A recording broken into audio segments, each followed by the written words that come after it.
할렐루야. 사랑하는 대강의 가족 여러분, 오늘 하루도 하나님의 말씀과 동행하는 삶이 되길 소망합니다. 오늘 함께 나눌 하나님의 말씀은 마태복음 1장 12절에서 17절 말씀입니다. 바벨론으로 사로잡혀간 후에 여고나는 스알디엘을 낳고, 스알디엘은 스룹바벨을 낳고, 스룹바벨은 아비웃을 낳고, 아비웃은 엘리야김을 낳고, 엘리야김은 아소르를 낳고, 아소르는 사독을 낳고, 사독은 아킴을 낳고, 아킴은 엘리웃을 낳고, 엘리웃은 엘르아사를 낳고, 엘르아사는 mat단을 낳고, mat단은 야곱을 낳고, 야곱은 마리아의 남편 요셉을 낳았으니 마리아에게서 그리스도라 칭하는 예수가 나시니라. 그런즉 모든 대수가 아브라함부터 다윗까지 14대요, 다윗부터 바벨론으로 사로잡혀 갈 때까지 14대요, 바벨론으로 사로잡혀 간 후부터 그리스도까지 14대더라. 아멘. 이 족보는 자기의 뿌리를 찾는 데 아주 중요한 역할을 합니다. 그래서 자기가 어느 혈통에서 태어났으며 자기의 조상은 주로 무엇을 하는 사람들이었는지를 알려고 할 때 이 족보는 아주 유용합니다. 우리 민족도 이스라엘 사람들 못지않게 조상을 중하게 여기는 민족입니다. 그리고 이 잘못된 모습이긴 하지만 조상의 은덕을 입고 살기를 바라는 마음으로 해마다 제사를 드리기도 합니다.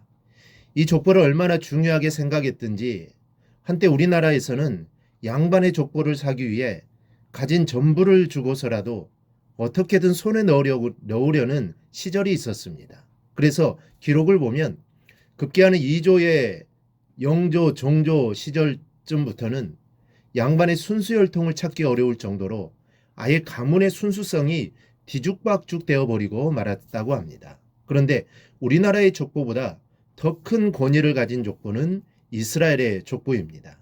그 이유는 이스라엘 사람들이 늘 선민의식 속에서 살고 있었기 때문입니다. 오늘 읽은 예수님의 족보는 그런 의미에서 상당한 걸림돌을 가지고 있는 족보입니다. 위대한 사람의 족보는 가능한 한 흠이 없이 다듬어져 있어야 하는데 예수님의 족보에는 생각보다 많은 흠이 나타나고 있기 때문입니다. 먼저는 이 족보는 다윗 왕권의 권위를 드러내며 예수님의 그 권위를 이어받고 있다는 것을 말하려 하지만 그 사이에는 므낫세와 아몬 같은 다윗과는 다른 하나님을 대적하는 왕들의 이름이 기록되어 있습니다. 그들은 다윗 가문의 명예를 더럽히는 왕들이었습니다. 둘째는 이스라엘은 고대 근동의 메소포타미아 등과는 달리 이 장자 계승권을 주장했지만 예수님의 족보에는 차자나 다른 아들들이 조상의 계승자로 기록되어 있습니다. 아브라함의 장자는 이스마엘이었습니다. 물론 그는 하나님의 약속의 자손이 아니기 때문에 아들이 아니라고 할 수 있지만 아브라함은 이스마엘을 아들로 인정하고 어느 정도까지 양육하기도 했습니다. 또한 이삭의 큰아들 에서는 장자권을 빼앗겼고 야곱이 계승자가 되었고 야곱의 12아들 중 네 번째 아들 유다가 그의 뒤를 이었습니다.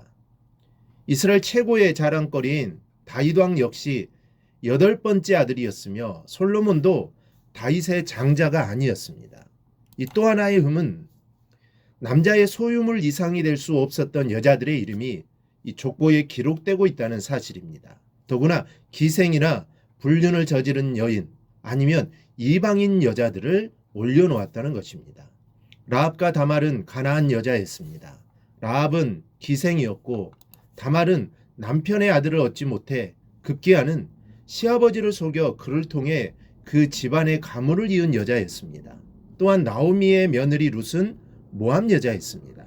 그리고 무엇보다도 다윗 왕의 치부를 적나라하게 드러내주는 여인 밧세바가 족보에 올라와 있습니다. 그녀의 이름은 살짝 감추인 채 우리아의 아내로 기록되었는데 우리아는 유대인이 아닌 햇사람이었습니다. 그렇다면 왜 마태복음에서는 이 부끄러운 족보를 감추거나 수정하지 않고 그대로 기록하였을까요? 먼저는 하나님의 약속이 얼마나 신실하고 견고한 것인지를 나타내기 위함입니다. 그래서 하나님을 자기 하나님, 유일한 하나님으로 받아들였던 여인들의 이름이 그 도도한 족보 속에 기록되어 있는 것입니다. 우리는 때때로 죄를 지었을 때 그 죄로 인하여 마치 하나님의 구원을 받지 못할 것 같은 생각을 가질 때가 있습니다. 그러나 우리가 비록 죄를 지었어도 우리가 구원받는다는 사실에는 전혀 변함이 없습니다.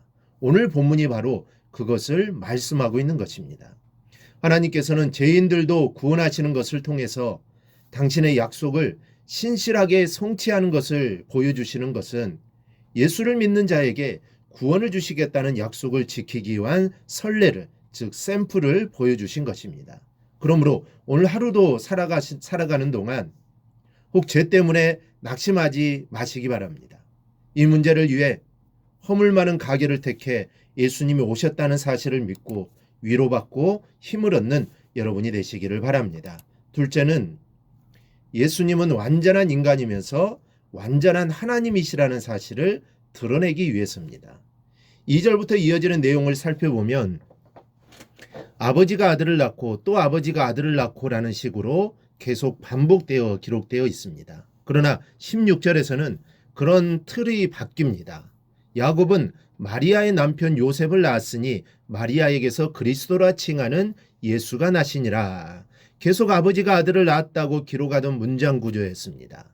여자를 언급할 때도 누구가 여자인 누구에게서 누구를 낳았다라고 기록하는데, 그래서 남자인 누구에게서 그 후손인 누가 태어났다라는 이런 구조입니다. 그런데 이 구조가 여기서 깨어지고 있습니다. 즉 마리아에게서 그리스도라 칭하는 예수가 나시니라. 말하자면 동정녀 마리아에게서, 즉 남자를 알지 못하는 마리아에게서 예수가 태어났다라고 말함으로써 예수의 인간 되심과 하나님 되심을 동시에 강조하고 있는 것입니다. 즉 인간으로 오셨으나 인간의 혈통과는 무관하게 오신 하나님이 바로 예수님이시라는 겁니다. 즉 예수님은 신성과 인성을 함께 가시고 계신 분이라는 것이죠. 그러기에 나의 죄를 대신해 죽으심으로 내 죄가 용서받을 수 있었던 것입니다. 이를 이루기 위해 동정녀 마리아를 통해 오신 것입니다.